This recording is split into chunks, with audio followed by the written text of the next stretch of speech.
为什么要出口？我孔双双就是喜欢你，我偏要喊。尊上可是在思念某人了吧？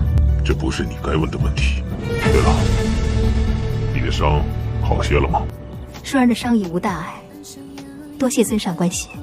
想必谢延琪也不会再怀疑你了，以后你在王府办事也就更加方便。天色也不早了，早点回去休息吧。这是干什么？放开！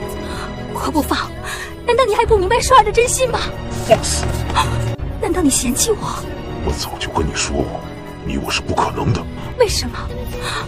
我不甘心。自从我第一次见到你，我的心里就有你。为了你的大计，我甘愿投身于他人的怀抱，我可以连自己的性命都不顾。我为你做了那么多，为什么你都看不到呢？别忘了自己是什么身份。我什么身份？我是孔双双，是万人瞩目的大明星，现在却到了如此阿杂之地，还这样低三下四的求你，你还要我怎么样？我知道你有喜欢的人，是不是就是因为那个贱人，所以你才不肯多看我一眼？我到底哪一天不如他？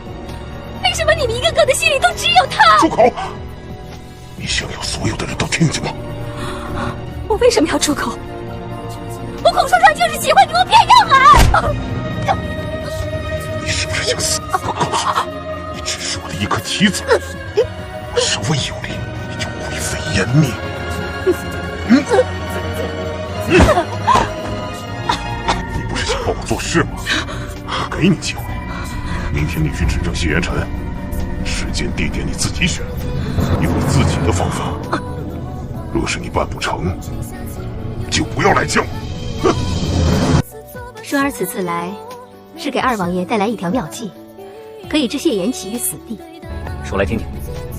双儿有办法栽赃嫁祸谢延琪，嫁祸他当日西南之行遇刺，乃是他谢延琪自己策划。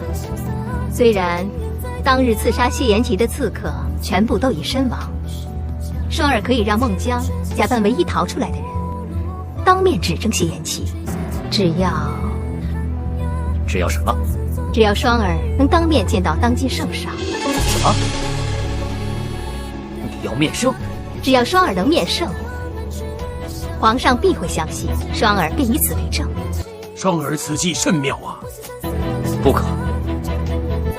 既然王爷信不过双儿，那双儿也只有撞死在这堂前，以死来明志。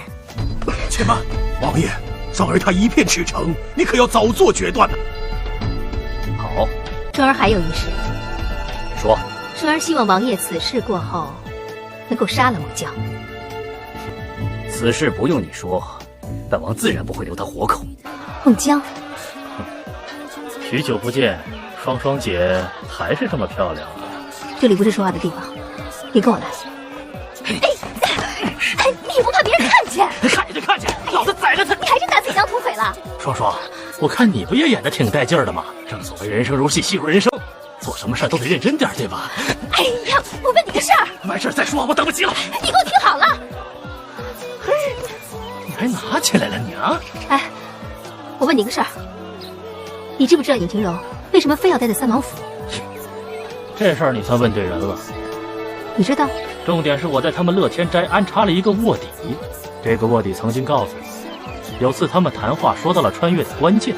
我后来一想，这穿越的关键，尹清州他们肯定知道，而且肯定与三王府和三王爷有关。